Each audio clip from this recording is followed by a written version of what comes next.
So, welcome back to the next installment of i360 Facebook Live. We are live, and I've got the wonderful Ken Osayan back. One of these days, we're going to start recording like 10 minutes ago of our discussions leading up to this. We always talk ahead of time based on some of the comments you guys send in and emails. We talk about some of the things that we're going to talk today. And of course, Ken brings his own things, and he likes to start with kind of softball, right? Softball kinds of things. So he was like, hey, so what do you want to talk about today? How about Trump? That seems like a safe subject. President-elect Trump. President-elect, sorry. Not Trump's. Trump's. It's also not plural. It's not Trump's. But It's a whole family coming in. it is Trump's. That's right. I think the Clintons started that one. Wasn't it Bill that was you vote for me and you get her as well? Wasn't that part of a slogan? Remember that? It seems like it was. Maybe not. I don't know. Yeah. So we want to touch on. A lot of people are still in the shadows of. I made a resolution. How am I doing? We had Todd Whitthorne with us a couple weeks ago. So great. I know a lot of you guys really enjoyed that in terms of health and nutrition. But there has been nothing like what we've seen in the political world the past 6-8 months. Just nothing. We talk about it a lot. You voted more than I have. Well, I'm older. That's I part of the became reason. eligible earlier. That's part of the reason. Have you ever seen anything? I don't want to talk about politics. It drives me nuts. But just talk about the emotion behind it. I've been struck by how people have been so charged by it. So why don't we talk? This is good because this is not rehearsed. Why don't we talk about living your life with the options you have rather than living your life with the options you wish you had? Like, how do you cope with reality? Yeah. There's the world out there. Here we are, as we are. How do we live with the options we have instead of wishing we had other options? Because I deal so much with people like, well, I wish I could drink, when they really can't drink successfully. And if they hang on to that wish that they could drink, they got to live with the options they have. Like, it's kind of like when I started going bald 50 years ago. Back then, the option I had was, how do you live as a bald man? Now the options are different. Right. But back then, I was still wishing I had hair. Yeah. And it kept me kind of upset about my baldness for a long time. Now, that's just a little issue, but what if you got a child, they're moving in the wrong direction, and you've done everything you know how to do? How do you live with the options you have of an adult child moving in the wrong direction, or what you perceive as the wrong direction, or whatever limits you have, from illness to family situations? How do you live with the options you have instead of living with those neurotic wishes that things could be, would be, should have been different? That includes the past. Oh, absolutely it does. We have wild abilities to pull the past and the future into today and make today very difficult.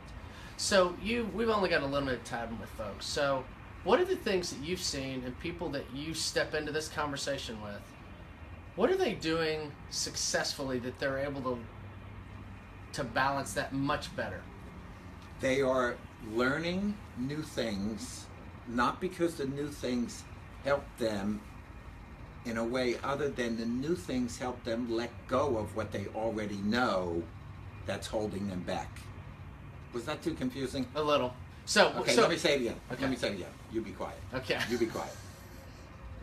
You learn new things as an adult that let you let go of the stuff you already know, but it's so deep in the habitual part of your soul, it lets you let go of what you know that's wrong. As a simple man, when I listen to you, when I see people do that well, you can only hold so much, right? And Agreed. you're just gonna let go of stuff. And when you're grabbing onto or holding on to new stuff, you have to let go of some of the old stuff that really unravels you. You talk about the election. If you will, elections good, bad, whatever they are, we then bring this whole reactive emotional element to it. And you can either live the next 4 years with a certain mindset that will absolutely... 8 years. 8 years? See, I need to learn more about politics. I thought it was only 4 years. It's 4 times 2. Okay, so, but you go, okay, well, a group of people had to do that 4 years ago, and another group of people had to do that 4 years ago, and another group of people had to do that 4 years. Events will continue to happen in our lives, and you and I talk about this all the time, that there are events that activate us. You know, yesterday was Martin Luther King Day, and I was about to graduate college when he was killed. Wow. And then I was out of college for a month when Robert Kennedy was killed. Wow. And so the celebration of Martin Luther King Day is always a remembrance for me of the 60s and where I was and how that impacted me. And yeah, we're just not free of all this stuff. We've just got to figure out how to place it in our lives so that we can feel good and live well. Yeah. We have to put everything in perspective. We have to make sense of the world. We can't have the world make sense for us. I think that's one of the biggest places that we get backwards in it. And I don't think, you and I talk about it a lot, especially as you think about all the political stuff. I mean, you can't watch anything now without it being woven in a way that's so emotionally charged. And so much of that is what we bring to things. You and I talk about all the time is are we thinking actively and critically about how this fits in my life? Am I reacting to this? Am I responding to this? And those are two very different places to be. I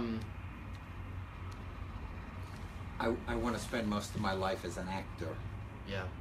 And a smaller portion of my life as a reactor.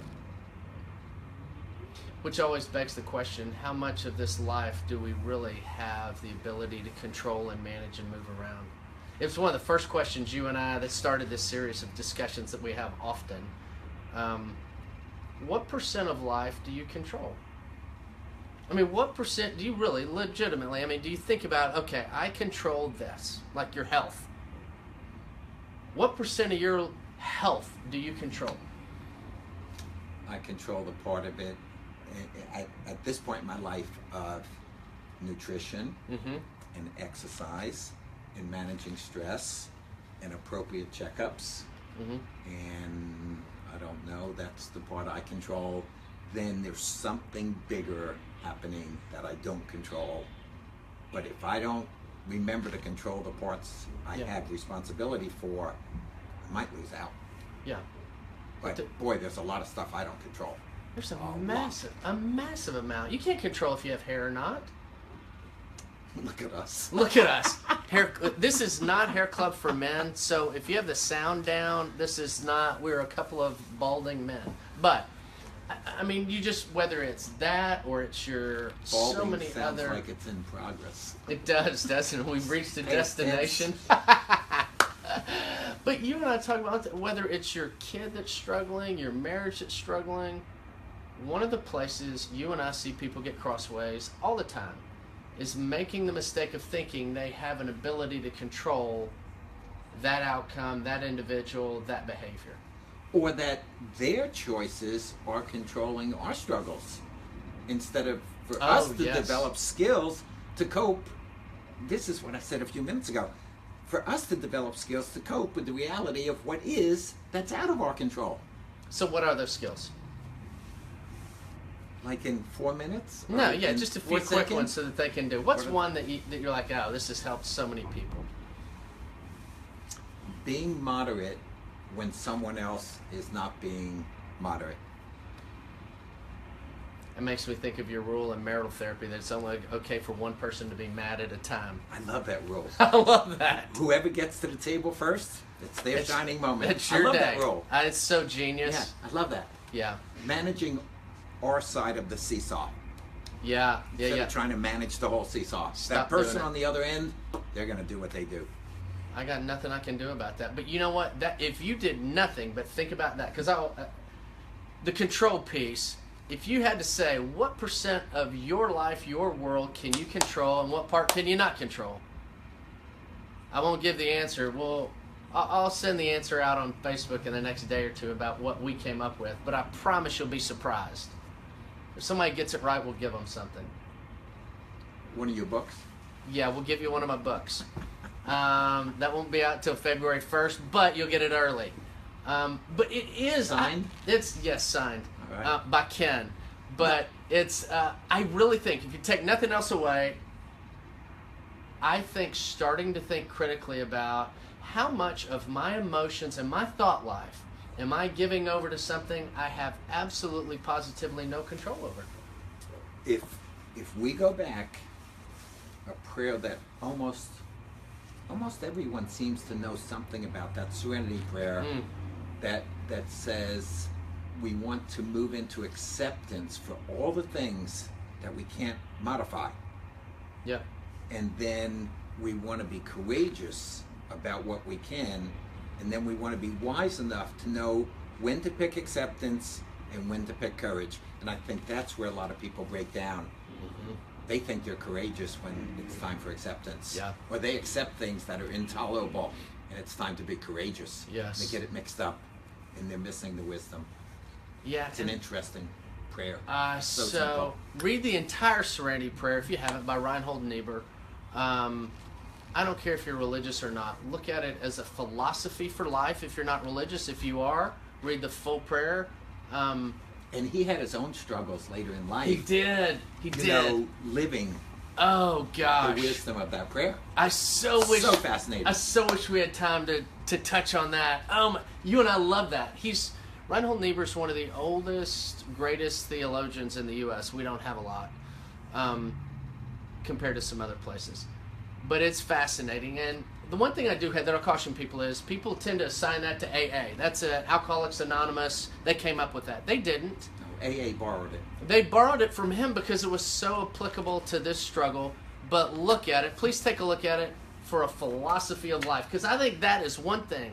If you can begin to look at, critically look at and challenge yourself, it has such broad application in your life, whether it's politics, marriage, or alcohol, or food, or anxiety. It has broad application to so many areas. So what was the topic today? The topic was politics. No, it was living well. Living well. So, thank you for joining us this week. We will shoot. What's your percentage of how much of this do you control and how much do you not control? And we'll see how many people get it right. We'll shoot you a book signed by Ken. All right? Join us in the first Monday of next month. No, Tuesday.